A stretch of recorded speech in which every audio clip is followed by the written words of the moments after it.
أما من الجهة الغربية فيمتد السور جنوبا إلى حائط البراق الذي استولى عليه اليهود عام 1967 وحولوه بالقوة إلى حائط للمبكى يمارسون فيه شعائرهم الدينية، وهو فعليا الحائط الغربي للمسجد الأقصى المبارك.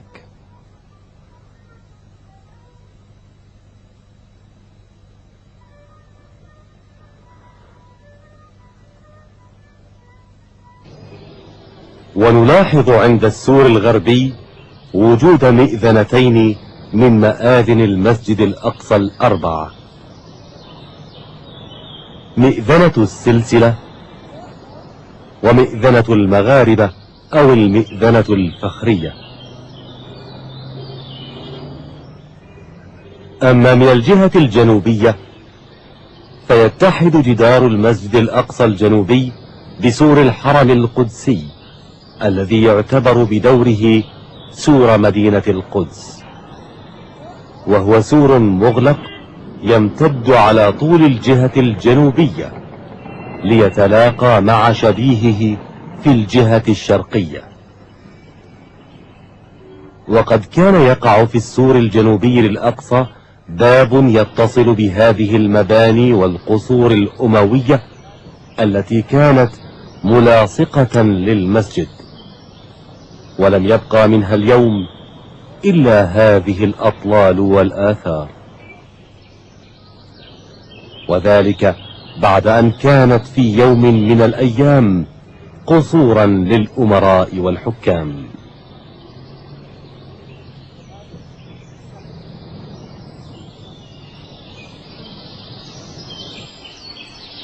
أما من الشرق فيمتد سور الأقصى المبارك الذي يمثل بدوره حدود مدينة القدس القديمة إلى أن يتلاقى مع باب الأسباط من الجهة الشمالية. ويتخلل هذا الجزء من السور باب مغلق وهو باب الرحمة أو الباب الذهبي،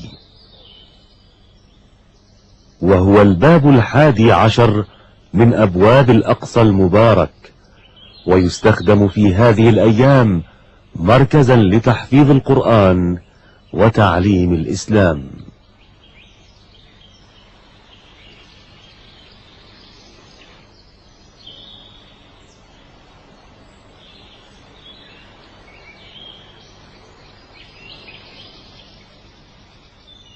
ويشبه السور الشرقي للحرم السور الجنوبي في كونه خال من الأبواب المفتوحة والمآذن، فهي تتجمع في السور الشمالي والسور الغربي للمسجد.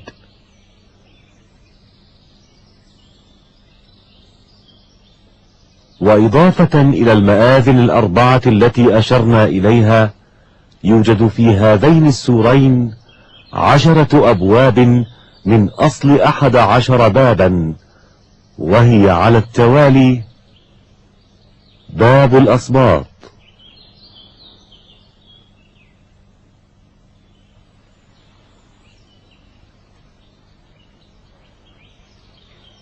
باب حطة،